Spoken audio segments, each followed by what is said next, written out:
In 1964, a woman was brutally killed by repeated attacks from a perpetrator. Now, this case is extremely popular among economists and psychologists not because of the gruesome act, but because of one very interesting point in the story that spread. The point being that this case had 38 eyewitnesses and not one bothered to help. Not one bothered to help catch the perpetrator or help the victim or call the police. Not one. The victim's name was Kitty, and her case is now used widely within psychology circles as an example to the bystander effect. This effect, with this shocking case, proves that humans are selfish and cold and apathetic, right? Hi, I'm Guru, a grade 10 student from Mount Crest Academy, and I want to ask a very critical question. Is this who we are? Are we really so fundamentally broken? Are we not good-willing and altruistic? Or is there something controlling us? I want to answer this question today, but also present a few facts in the end that might be helpful to you in your future or respective fields. To answer my question, economists have already spent decades trying to test human nature in the lab. They use behavioral games to map out the algorithms behind our ethical choices. The most famous of the games used is the prisoner's dilemma. Imagine two suspects are arrested and locked in separate soundproof rooms. The prosecutor gives them both the same deal. Outcome 1. If you both stay silent, you only get 1 year of jail time each. This is the overall best outcome, but it requires trust and cooperation. Outcome 2. If one of you betrays the other, you, the snitch, go completely free, while your partner gets 10 years in prison. Outcome 3.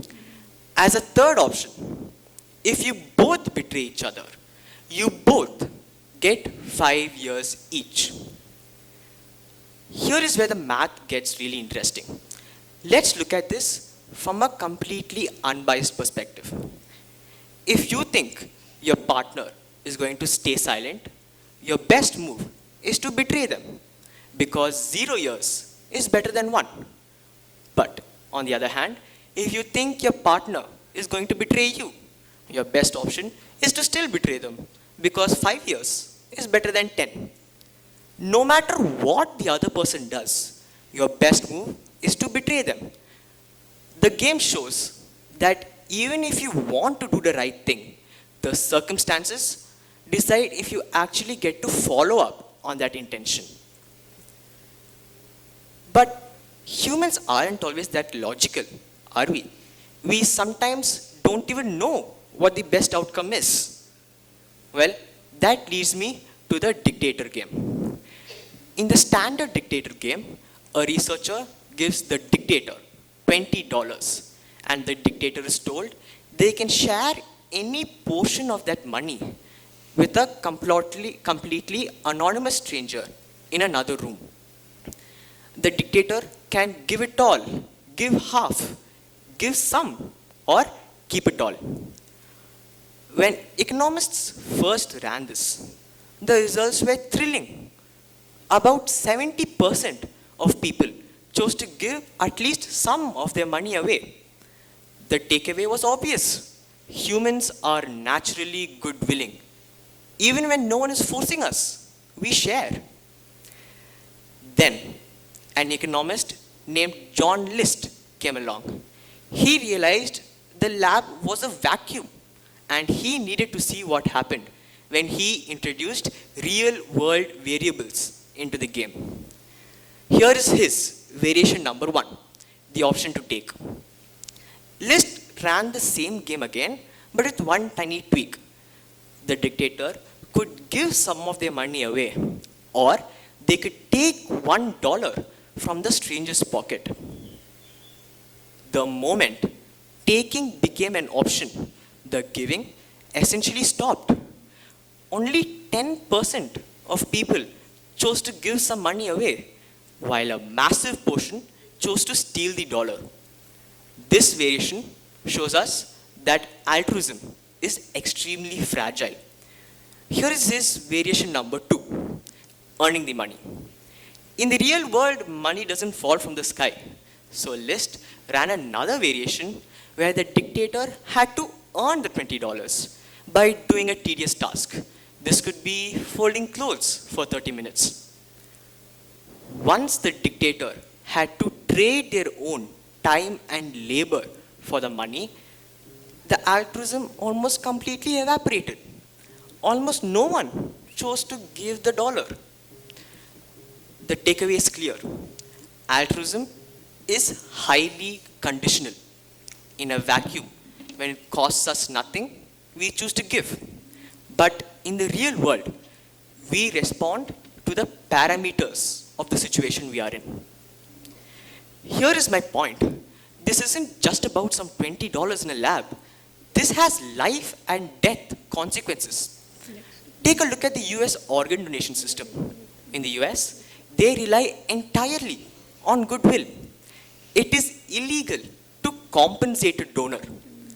They believe giving a part of yourself should be a gift, not a transaction. But the math of the sentiment is failing. Thousands of people die on the waiting list every year. Altruism simply does not scale to meet the need. In contrast, Iran is the only country in the world with a legal market for kidneys. The government and the recipient financially compensate the donor. By introducing a market incentive, they wiped out the majority of the waiting list. Although I agree, Iran's solution comes with its own problems and challenges, especially ethical challenges. This is a clear indication that a small tweak can benefit a whole lot more than you think.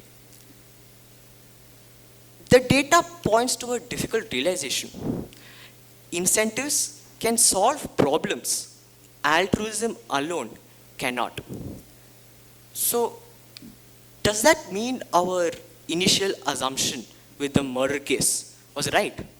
Are we just selfish machines waiting for a payout? Let's go back to Kitty in 1964. The story we were told, the foundation for the apathetic bystander, was inaccurate. Decades later, investigators revealed the truth. Here are some of the relevant points. Point number 1.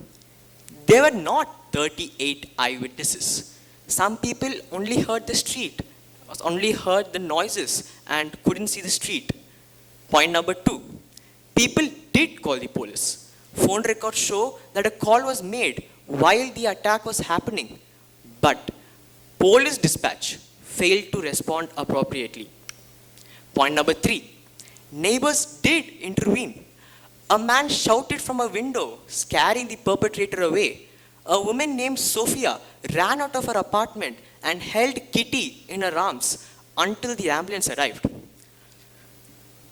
From all the points I have covered, I want to give you the space to form your own conclusion. But in my personal opinion, humans are not fundamentally apathetic. We do care, but the environment, the context, and the situation dictates whether we get to act on that care.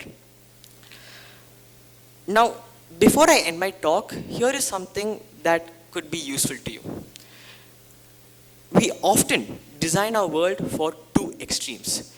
Either we assume people are perfectly selfless saints, or we assume they are entirely selfish crooks. Data shows us that both assumptions are inaccurate. We are rational, incentive-driven creatures. If a situation makes it hard to do the right thing, we will follow the incentive, not the moral code. My advice for future and maybe current leaders here today is this.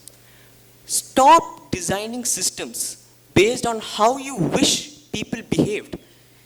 We must build architecture that benefits from human altruism but does not depend on it.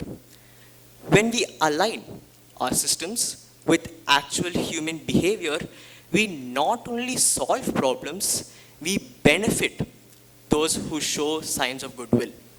Human goodness fails not because of people, but because of poor system design. Here is a very short one-line takeaway from my talk.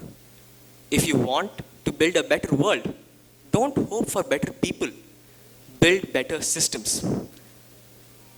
I hope there was something in my talk that was useful or interesting. Thank you.